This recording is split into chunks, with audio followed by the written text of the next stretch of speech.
So, how long will love last? How long is it supposed to last? We get this line in pop music and love songs. Often it's, can our love stand the test of time? So let me address that issue. Um, and again, we have to kind of make a distinction between being in love with someone, the romance, the really the chemical reaction in your brain, in love, just like a drug, versus, like I say in my book, this evolved concept of love, which is just it's the same love you have for your friends and family, the deepest level of caring. The romance, that romantic spark, the butterflies, the excitement. Know this. Spoiler alert, I guess, because when I was younger, in my teens and 20s, I'd sometimes come across like scientific programs, documentaries on this process of falling in love, and I didn't want to know back then. I wanted to keep the magic. I thought, keep it mysterious. Looking back, it's a mistake. You need to understand how your brain works and how this process works so that you can handle it effectively and not get all bent out of shape through this process. One point is, scientifically, you can fall in love, have all those the dopamine, all the feel-good chemicals kicking off. You can fall in love with someone in less than a second. So the idea of love at first sight, is it real, is it not? Well, if you're talking about falling in love, being in love, yes. You can fall in love with someone that you know nothing about. Think about that. You know nothing about them. You see someone who is maybe a good, like a physical partner to reproduce with, and that's a powerful thing. Sex and the drive to reproduce is powerful. If it wasn't so powerful, we wouldn't be here right now. Um, think about this. Every single one of your ancestors had to live to be old enough, had to survive, live to be old enough to reproduce, to find a suitable mate, to have a successful pregnancy, to raise that next generation old enough so that they can reproduce.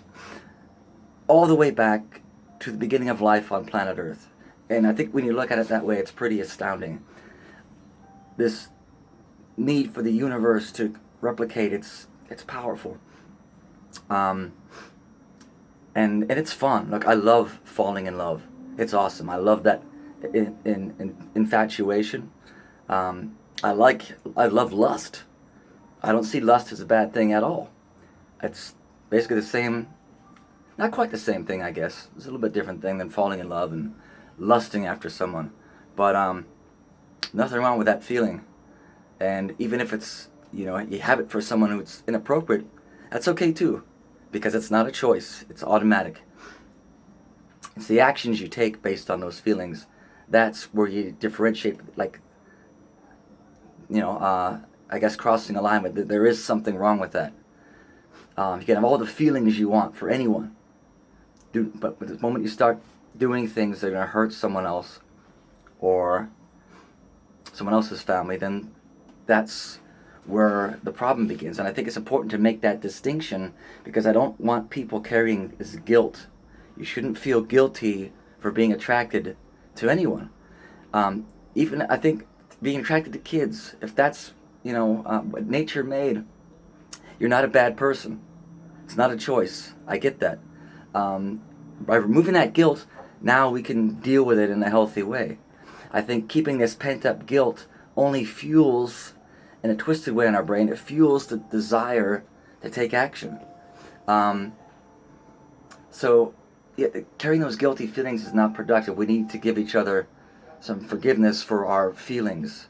And then you can fall in love in less than a second, right, scientifically. It doesn't mean that you're meant to be together for any amount of time. Like I say, you can fall in love and know nothing or next to nothing about them.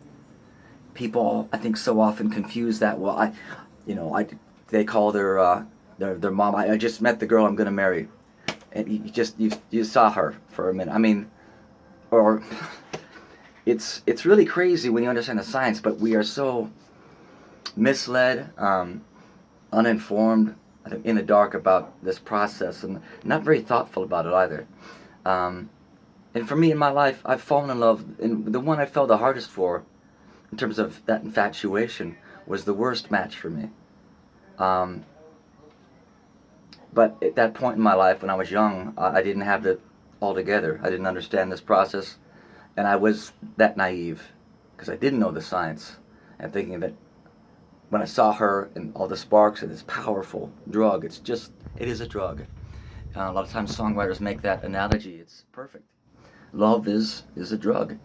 It has that same effect on those regions of the brain, all the feel-good chemicals in your brain kicking off. Um, and I made the mistake of associating that powerful feeling with like a sign from God that that's who I'm supposed to be with, because it was all the things that the poets and um, had sung about, the songwriters. And yeah, it's fun, it's awesome, but the power here is when you recognize that yes, I have that for you, but it doesn't mean we're going to be happy. It doesn't mean we're going to be a good fit. Now I can remove like a fear. What am I afraid of getting my heart broken? I don't know anything about you, but let me go flirt. Let's go find out. Let's take that roller coaster ride. And this is an analogy I use in my book. I think it's a good one. Getting into a relationship is just strapping into that roller coaster. There's going to be ups and downs. It's going to be fun. It should be fun. But could you enjoy a roller coaster ride if you're really afraid that it's going to jump the tracks and you're going to get hurt or injured or killed? No. You have to know that it's going to be safe in order to like throw your hands up and take that ride fearlessly and enjoy the process. And I think most people have a hard time getting past that fear. It's like I'm afraid she's gonna break he's gonna break my heart, or it's gonna be disappointment again. Well, let me just be honest with you. The cold, hard reality is, and most likely that next person that you meet, you start dating, if you fall madly in love, most likely you're not gonna be with them in 10 years. Okay, 5 years. I think the odds are slim, unless you're the type of person who is willing to put up with all kinds of crap, be willing to settle for less in a partner. And I don't think any of us should settle for, well, you have to decide what's important to you. This is a concept I'll cover in another video, but my deal breakers. There are things that, no matter how much you love them, these are issues in a relationship that could just say it's not going to work. We're not going to be happy together. Doesn't mean we have to stop caring about each other. Hopefully that friendship lasts, but as a romantic partnership, it's not going to work. So you need to figure out what those deal breakers are. I'll share mine in some other video. And then getting back to the main point, which is how long, again, passing the test of time. You hear songs like, I think that Whitesnake song, speculating or wondering, am I in love? Am I in love? Now, maybe as a teenager, the first time you fall in love, okay, it's understandable to have some confusion about it. But even then, if you know the science, you should know when you're in love. It doesn't mean, again, that you're meant to be together. But it's like it's infatuation. You're kind of obsessed with them, can't stop thinking about them. You get the excitement, the butterflies, and that's awesome. So there shouldn't be any question about that. I think what's connotated by that concept is this the one I'm meant to be with? Is this the love that's gonna make my life? And being in love, again, has very little to do with that. You need to go discover each other and find out. And so, I mean, you take that roller coaster ride. A roller coaster, guys, it's not meant to last forever. That romantic ride, what they say, 18 months in terms of this chemical reaction in your brain. You have to have newness, novelty in order for that to continue. So know that if you're looking for a life partner, you're going to get married, be realistic.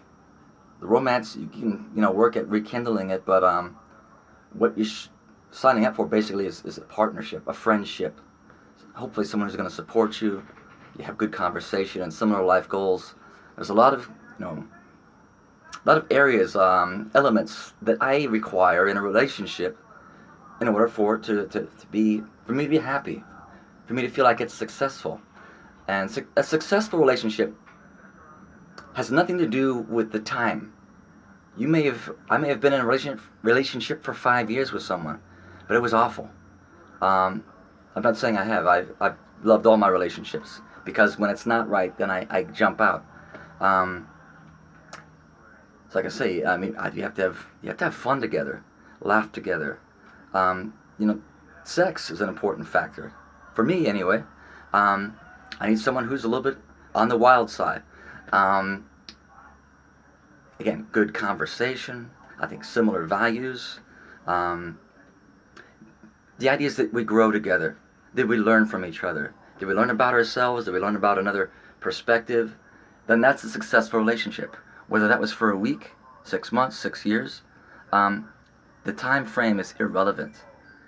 To me, an unsuccessful relationship is one where you're not happy and yet you're still in that relationship. That's a fail. If it's not working, if you're miserable together, you're not growing, you're not supporting each other, not challenging each other, um, then that's unsuccessful. Um, so this concept of passing the test of time, I think, is antiquated. It's one that needs to go. Most likely, you're going to fall in love many times in your life. Know that. Um, for people that kids that are dating their high school sweetheart and they get married, I wish them luck. I think that's a huge mistake because you don't know who you are yet. You don't know about relationships and what else could be out there. And my first girlfriend, I was the same way. Kind of, you call it romantic, and that's not the right word, but old-fashioned kind of thinking that I only want to be with one woman in my life. And again, I love her. She's great, but I was much happier with other women that I met. It's just nothing, not a knock against her, just the reality. You're going to click better with different people. Nothing wrong with anyone that you don't click with. And know that too. I think, again, just kind of being logical and realistic about this, I think we can all admit, we know on some level that we are not the right person for every other, uh, version of the opposite sex out there. Know that I'm not going to be the right guy for lots of women. So if I'm not the right guy for you, that's not a shock to me. That's not a blow to my ego. You don't find me attractive, or you don't like my sense of humor? Cool. Nothing wrong with me, nothing wrong with you. So I don't know. I think people bring all this fear. It's really unnecessary. Just be realistic with yourself. Most likely, that next person that you want to get involved with, most likely it's not going to be that great partner that has all those qualities that you ought to have. We all ought to have great partners in this life. We all deserve that. Why settle for someone who's an asshole, who puts you down, who's not supportive, who gives you anything less than equal respect, who I don't know, isn't there to pick you up and support you when you need it? There's no reason for that. Whoever you're with right now, you're not a bad person should you break up with them. Okay? We're all free to pursue happiness in this life. And the fact that, I'm not happy with you, I'm free to go for whatever reason. Here's the thing, I don't make commitments. I'm not going to ever get married. I think marriage is baloney. I think it's dumb. I think it's the antithesis of what it means to love someone. It's like put them in a cage. It's like going to a park and you see this beautiful flower, so you pick it and take it home, and the flower dies. It's an apt analogy. I only want to be with someone as long as they're into it and they're happy with me. And should the day come when they're not happy, let them go. No hard feelings. I still want to be friends, and I hope that they feel the same. So yes, I've rambled on. It's kind of a longer one. It's kind of a hot mess right now, and it's just kind of how I am. This is my personality. I just kind of throw things. I take action before things are perfect. I don't know who it was, one of the motivational speakers or personal development gurus says, you don't have to be great to start. I don't have to be a great speaker, a great video maker to start doing my thing, but you have to start in order to become great. Go, take action. Don't wait for things to be perfect. You'll figure it out as you go. That's how we learn. And the contrary to that is that then we sit and so many never take action. And that's unacceptable.